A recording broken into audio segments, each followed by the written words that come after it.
Thank you for joining me. My name is Tracy and this is a DIY upcycling channel where we take pre-owned items and turn them into one-of-a-kind purses, clothing, and accessories.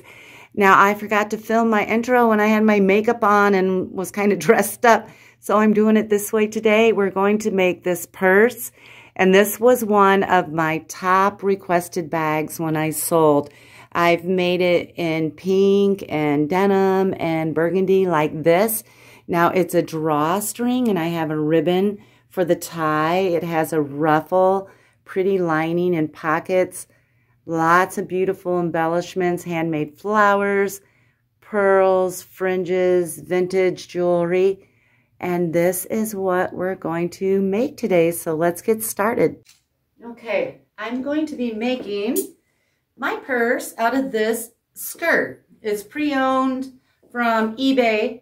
It's a medium weight burgundy velvet, size medium, and it has no stretch. Okay, so I made this pattern. It's 19.5 inches across and 15 inches tall. Wrapping paper is great for large patterns. Now I am just going to take this and trace and cut 2 pieces of fabric out of my skirt.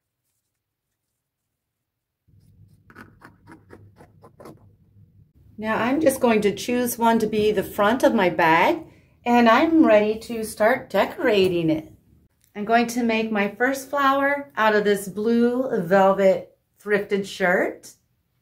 I'm going to cut a strip off the bottom of the shirt, 6.5 inches tall and 35 inches long.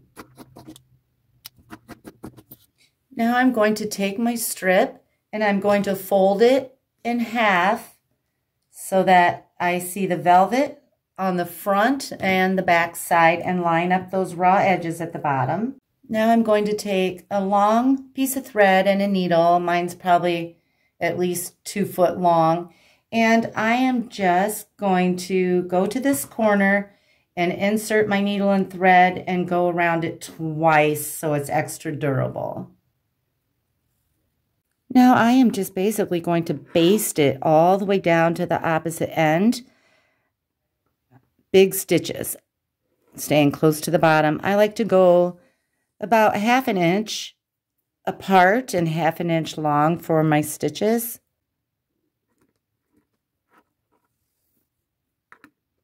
Okay, now that I'm done basting, I'm going to hold on to the needle at this end and I'm just scrunching it up. Now I'm not going super tight, but fairly close together, these little pleats. Now I have a whole flower making video. I'll put the link to that in my description. Now that I have it scrunched where I want it, I am going to double knot this corner so that it stays right where it needs to be. I'm going to leave my thread and needle attached, and I am just going to wind this flower around itself, making each layer smaller and smaller and trying to keep the raw edge towards the center as I swirl it. Okay, once I have it about where I want it, I'm going to take that needle that's behind it and I'm going to come up through the center, and I'm going to take this needle and just kind of secure it. I will need to thread another needle with another piece of thread, at least 2 foot long, to get it sewn completely secure. But I'm just coming in through the back, up towards the center, and I'll keep doing that over and over in different areas. Now this one I'll move over a little bit, come up through here until I feel it's secure. Then when I'm done sewing, I'm just going to double knot it in the back somewhere. Now I'm taking a piece of pink velvet from another shirt, and it's 5 inches by 29, and I'm going to do the exact same thing.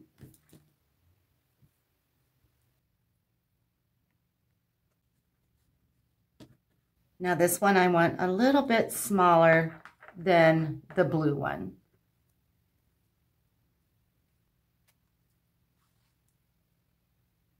Now for the third flower, I'm just cutting a border off this thrifted tree skirt.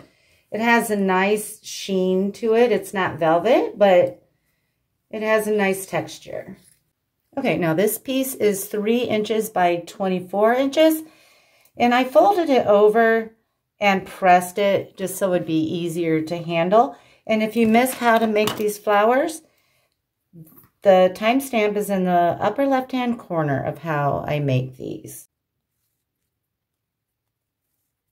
Now I want to sew some fringes on with my cluster. In order to do that, I have to lay out my flowers approximately where I'm going to want them so I know where the fringe should go.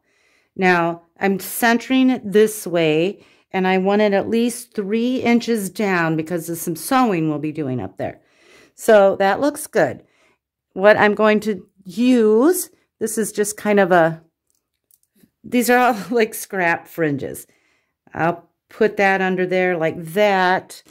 And I have some ecru colored lace strips. I'll put those kind of underneath of this pink one. And I have a piece of kind of mauve-y pink lace trim. I'll put that under here. I have a couple, I have another one. I don't know where it went. I'll find it. But just some green suede fringe I thought looked cute with this flower. This is from another project. I cut it from jackets from the thrift store. And then I have some really skinny burgundy ribbon from my ribbon basket. And I'll put that about right there. Now what I'll do is remove these flowers, maybe stick a couple pins in here, and go to my machine, and I will get these all just sewn on with a simple straight stitch. It doesn't have to be pretty because these are all going to be underneath of the flowers. Okay, so my fringes are all sewn on, and I have 3 strands of pearl type necklaces from the thrift store, and I'm going to lay them on top of the fringe, sort of stack them, long, medium, and sort of short. Now I'm just going to get out some burgundy thread, and I am going to sew each one of these strands at right behind the first bead or a spot that seems secure. Now these I won't sew right at the top because they'll extend past my flowers and I don't want that. So I'll sew them more about here and just let that fold in. Maybe this one about there, there. Okay, I have these all sewn on. Now what I want to do is sew my flowers on. So I'll get them positioned where I want them, and I will stick a pin at the top and at the bottom so that they don't shift around on me when I'm sewing.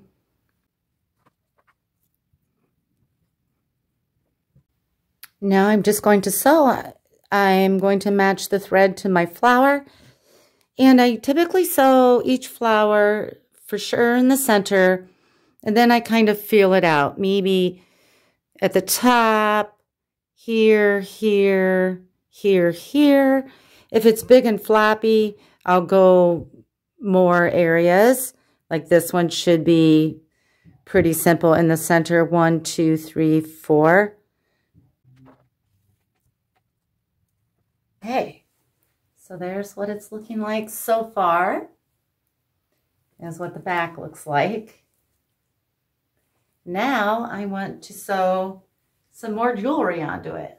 Okay, so I poked around here to find some things that I think might work. So now it's just a matter of laying it out and coming up with sort of a composition that I like. and then sewing it on. I'll show you what I end up with. This takes a little bit of playing for me to see what I like.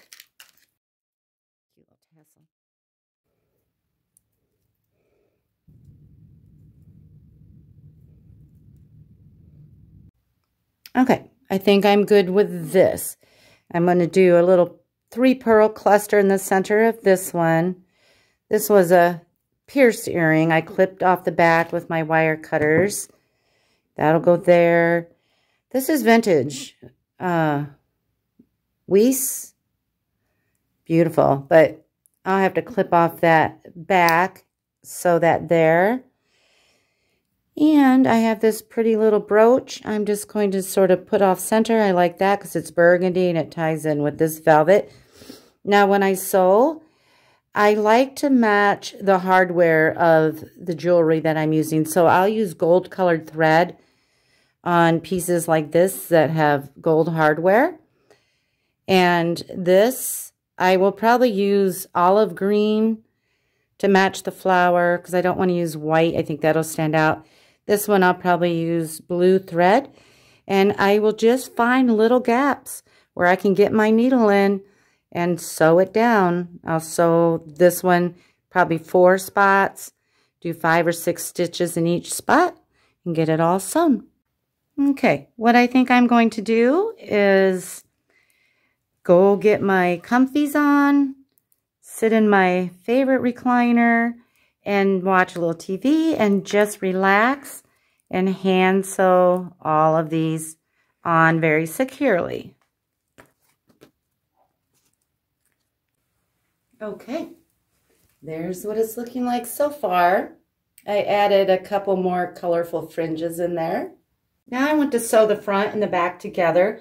Typically I would just put right sides together and sew, but because we have that little trough for the ribbon, we need to sort of finish these edges, and I'll show you what I do. Now just on the sides, I'm going to flip this over, and I am going to fold this over 1/2 inch and press. Once I have that pressed, I'm going to stick a few pins in just to hold it where it needs to be. Now I did that to both the front and the back, and I want to go to my machine and sew that down with a 1/4 inch seam allowance. Now in this case, a 1/4 inch seam allowance is kind of important if you don't want to see these stitches on the outside of the bag when we're done. Now I'm going to move these fringes up and out of the way, and I am going to put right sides together, the back and the front. And I am going to line that up nicely, and I'm going to pin all 3 sides, not the top. Now that I have it all pinned, I want to sew all the way around the 3 sides with a 1/2 inch seam allowance. But one little difference, because of the trough we're going to make, I have to sew this end and this end a little different. So what I'll do is I'll put it in my machine, and at the very tippy top, I will go forward and back with just a tiny little stitch. I'll take it out of my machine and come down 2 inches and start sewing here and all the way around. I want a gap right here. That's where our ribbon will go through.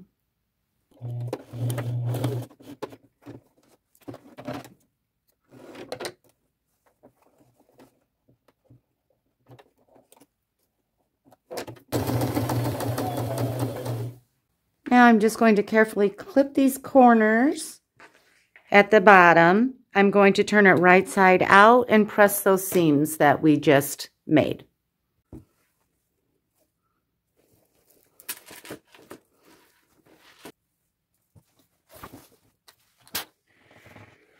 Now I'm prepping it to square off these corners, and I have to turn it inside out again.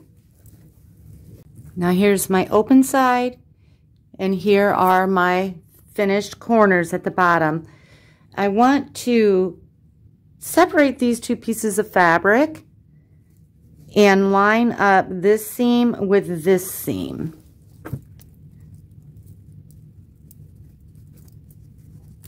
I'm just sticking a couple pins in there so it doesn't shift around now that I have it lined up. Now I'm going to take my ruler and come down to this point, and I like to kind of move my seam out of the way so I can see the bottom of the fabric. And I am going to measure up 3.5 inches and make a mark. Now I'm going to come on the other side and do the same thing. Now that I have these two marked, I'm going to lay my ruler down and make a line all the way across.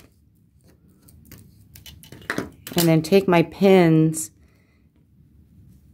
and pin that line. I'll probably add a couple more. I'm going to get the other corner done, and when I'm done marking that corner, I'm going to go to my machine and I'm just going to make a straight stitch right across that line that I made, and I'll go over it twice so it's extra durable.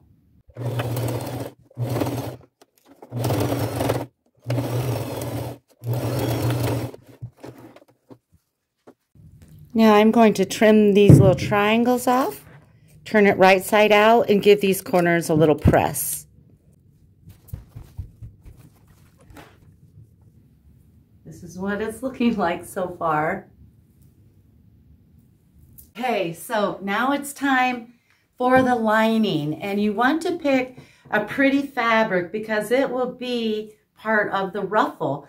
Now at my Goodwill, all this fabric, and I think it's quilter's fabric, was in a giant bag for $9. It was a score. I think somebody was a quilter. But this is the fabric that I'm going to use. Going to start on the ruffle, and I have a pattern that's 2.5 inches tall and 24 inches long. Now, if you have a long enough piece on your skirt or dress or fabric to double this, 2.5 inches tall and 48 inches long, go ahead and do that. But I have to piece mine together, so I will have to cut out 2 of each of this pattern and sew the fabric together. You'll see what I mean a little bit here. So I took that pattern and I traced and cut out 2 of the pattern fabric and 2 of the velvet. Now I am just going to simply take this set and this set to my sewing machine and piece them together. Just a 1/4 inch, right sides together, 1/4 inch seam allowance, and the same with this set. I just want one long piece.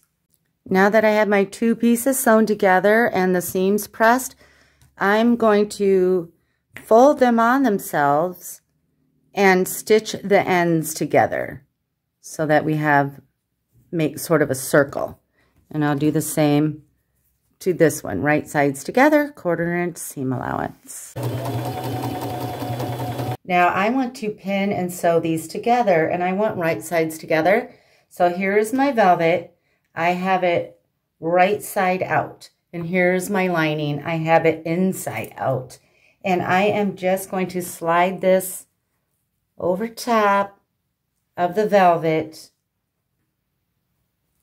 and just at one end I'm going to pin it all together. Now that I have the bottom all pinned, I'm going to take it to my machine and just stitch all along, just one side here, 1/4 inch seam allowance.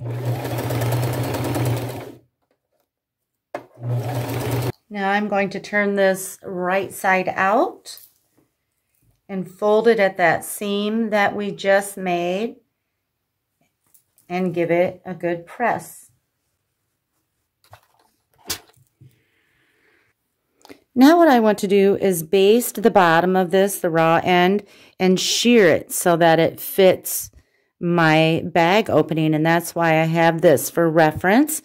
And maybe your machine has long enough stitches to baste, but mine does not, so I'll hand do it. I have a really long piece of thread and a needle, and I am just going to stay very close to the bottom and do about 1/2 inch stitches, 1/2 inch long, 1/2 inch apart, And just start going around the entire bottom.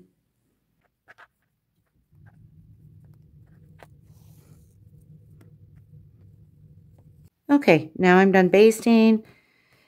I knotted and cut my thread. This is pretty close to the width of the top of the bag. Now, that doesn't have to be exact because there's plenty of room to play with it when you're pinning it on. And I'm just distributing these pleats so that they're pretty even. So now I want to pin and sew this to the bag. I want it to look like this from the outside. I want to see the burgundy velvet, and this will be sort of on the inside. So I need to lay right sides together, which would be the velvet on the velvet, and pin all along the top here.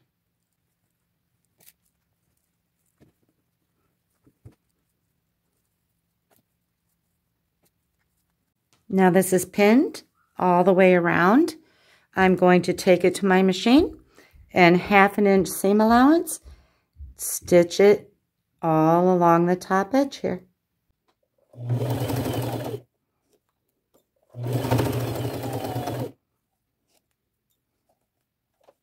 Now I'm going to trim off a lot of this extra here.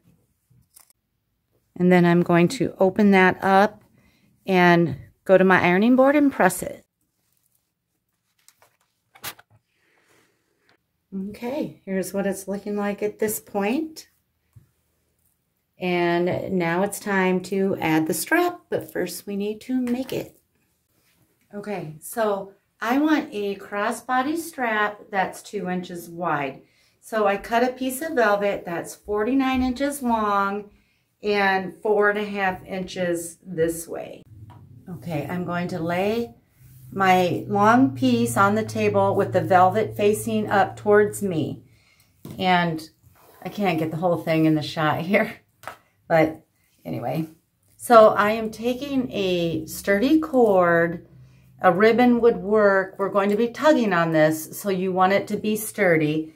And I am going to lay it down the center of the velvet, and I'm going to leave a few inches extending outside of the fabric. And I'm going to lay it all the way down.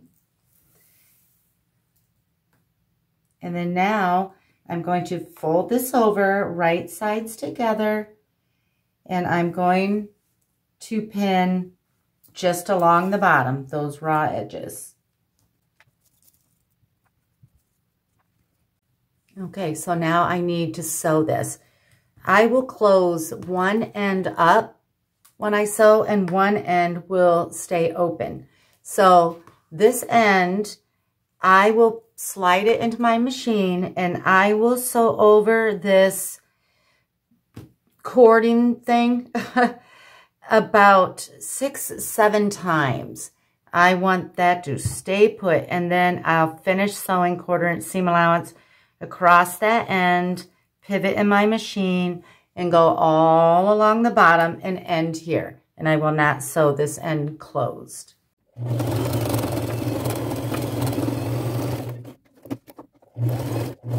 Okay, so now it's all sewn, and the end that we sewed shut, you can clip that cord off now. And now we just need to turn it inside out. You can scrunch this down a little ways, but you want to work from the bottom to turn it inside out.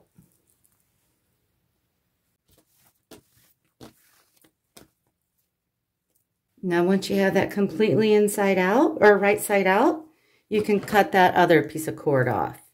And then I'm going to take it to my ironing board and give it a good press. Now when I prep this to iron, that seam we made, I like it on the outside. I've put it in the center before, but it's just easier for me to put it on the outside.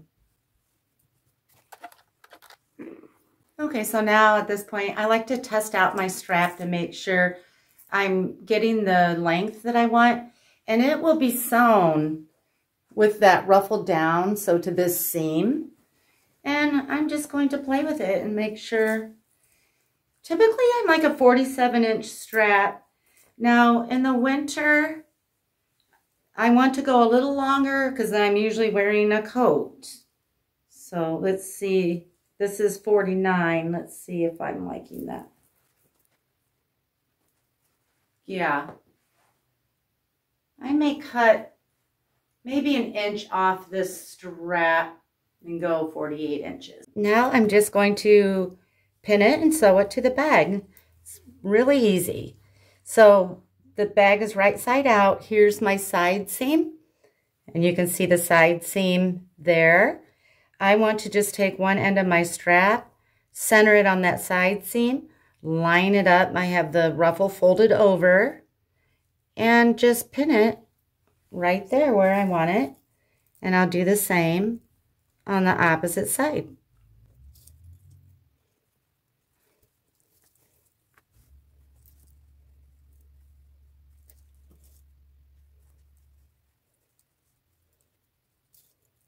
Now I'm just going to take it to my machine, and a 1/4 inch down from the top of that strap, I'm going to put a bunch of rows of stitches because this is a stress point. It needs to be sewn very well. I'll go over it at least 5 times, maybe 6 or 7.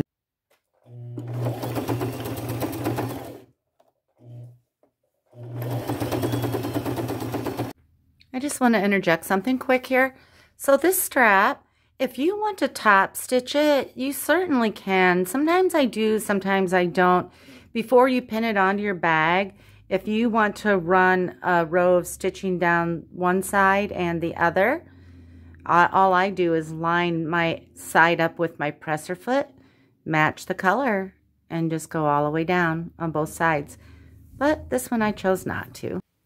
Now the strap is done, and it's time to make the lining. So for the lining, I went to that original pattern that we made, 19.5 by 15, and I used this to cut out 2 pieces of lining. I want mine to have pockets on the inside, so I made a pattern 7.5 inches tall, 6 inches across, and cut out 2 pieces of fabric for that. Now on the pockets, I'm going to turn it over on the right side. I will fold the sides in 1/2 inch and press, and the same with the bottom.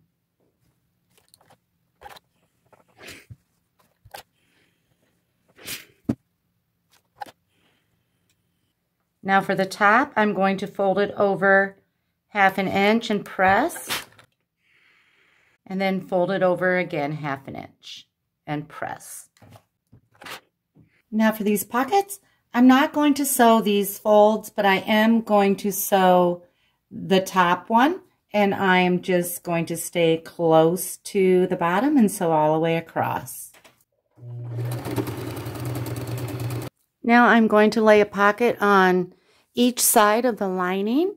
I centered it this way, and I brought it down 1.5 inches from the top, stuck 2 pins in, and then I'm just going to pin the other 2 corners, and now I'm just going to sew it. I am going to start at the top over here, down the side, cross the bottom, up the other side, and I'll go around it twice so that it's extra durable. Now it's time to pin and sew these together. I am going to put right sides together. Here's the bottom here. And I'm going to have to sew this one a little differently. I need an opening down at the bottom about this wide. So I am going to take a pin, come in from the side about 5 inches, stick a pin, and same on this side. Come in about 5 inches, stick a pin. And then I will continue pinning from here across the bottom and up the side. Now I just need to sew this together, and I'm going to use a 1-inch seam allowance on the sides and down at the bottom. On the sides, remember on our bag, we folded it over 1/2 inch and pressed, and then we did a 1/2 inch seam allowance. That brings us to 1 inch. And I want this to be the same size as my bag this way. So I'm going to do 1 inch seam allowance. And I'm also going to do 1 inch seam allowance along here because I like my lining to be slightly shorter than my bag. Now I'm just going to trim, since we have a 1 inch seam allowance, I'm going to trim that shorter. You know, if you want to put a magnetic snap closure on your lining, I have lots of tutorials explaining how to do that, and I'll link some in my description for you. Now I'm just going to snip these little corners down at the bottom and turn it right side out. I only turned it right side out so I can press it because it will have to be inside out again when I'm done. Okay, so remember how we did the corners on the bag? Lined up those seams, marked up 3.5 inches on both sides, drew a line, stuck some pins in it. Well, we have to do the exact same thing to this lining. If you missed that, fast forwarded or something, I'll put the timestamp for how to do these corners up in the left-hand corner. You can go back and take a look.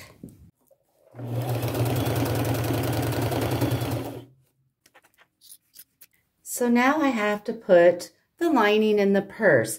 And I've heard from quite a few people that lining makes them nervous. But once you see how easy the basic concept is, you'll wonder why you're ever nervous. So I'm just taking the bag and making sure everything is down. The straps, this ruffle is folded down. I just see a raw edge here. And my lining is inside out. And I have an opening at the bottom. So all I'm going to do is slide my purse through that opening.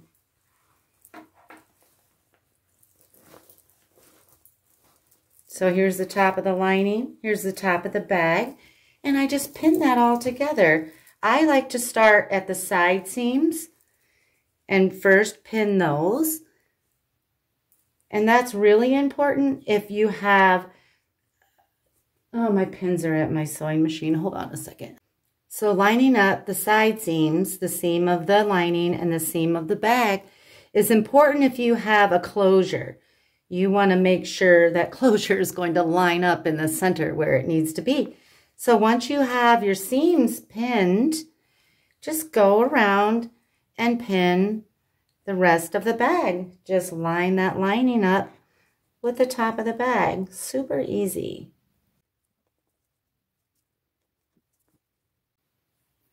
Okay, so once you have that all pinned at the top, just run it through your machine, slide it in.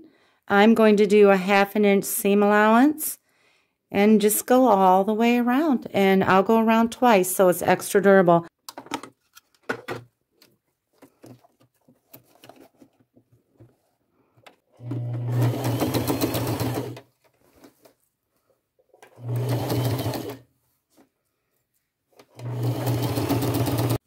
Now I'm just going to trim some of that excess off so that it's nice and tidy. Now I can just pull that lining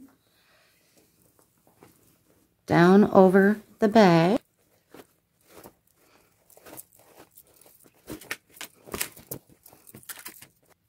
Okay, so we still have an opening. When I pressed the sides of these, I pressed a piece of each side down so that I don't have raw edges anymore. And I am just, you can pin it. I typically don't, but I don't know, I should. It keeps things nice and organized. So I'll stick a couple pins in there, and then I'm just going to go to my machine and staying very close to the bottom so that opening closed. It's a good idea to go over it twice so it's durable.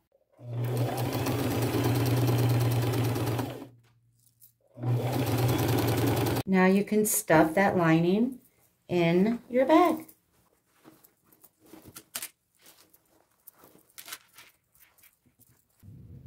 Now I'm just pressing that seam that we just made. Okay, so now I just want to make that final stitch for the pocket for the ribbon to go through. Now, I wish I had moved my pocket down 2 inches instead of 1.5 because it's going to be close. Here's the seam right here, where the ruffle meets the bag. I want to come down 1 inch, and what I'm going to do is measure, because this will be a top stitch seam on the outside. I want it to be nice. So I'm going to stick a pin this way, and it'll be my guideline. Plus, it'll hold down all this extra fabric so that nothing bunches up here. Now I'll come a little ways further down the road here, measure 1 inch. Just making sure everything is smooth on the inside as I pin that. Now I just have to slide this into my machine and stitch along my pins. This is kind of important to take your strap and slip it through first. It'll save you a big headache because it gets tangled up and difficult to sew if you don't. So I'll just pick a spot.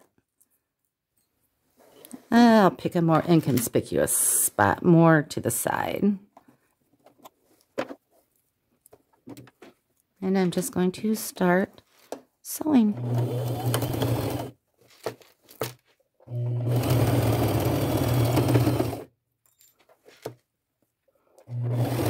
Now it's just time to put the ribbon through, and I'm using 7/8 inch ribbon, and it's like a burgundy satin.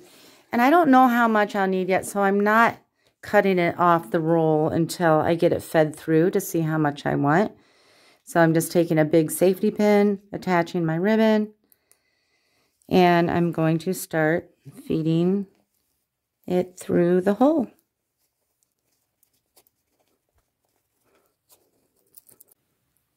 Okay, so I'm back at where I started. I'll bring this end through. I have to work it through. Now this is where personal preference comes in. This will be an open bag, kind of like a bucket bag, unless you decide you want to do a closure. So I'm not going to tie and untie these every time I want to get into my bag. That wouldn't be practical. So I am going to scrunch my bag up to a width that I feel is comfortable, where I can get in there easily, but yet it still has kind of a scrunchy look to it. So I'm just going to play with it until I get what I like here.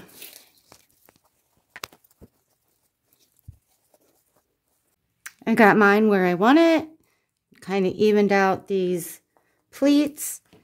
I tied a double knot and then a bow to keep it in place. Now I'm just going to stuff it with some little bags, since I don't have anything in it, so we can get a good sense of what it'll look like with stuff in it. Okay, here it is, all done. So cute. Now, if your embellishments get heavy like mine did, you might want to use like a medium weight fusible webbing on your velvet when you're constructing the bag. Or if you don't want such a slouchy bag, you know, you can do the fusible webbing as well, and it'll give it more structure. Okay, I am going to put on my mannequin, bring you in a little closer, and show you more of the details. And I thank you so much for watching.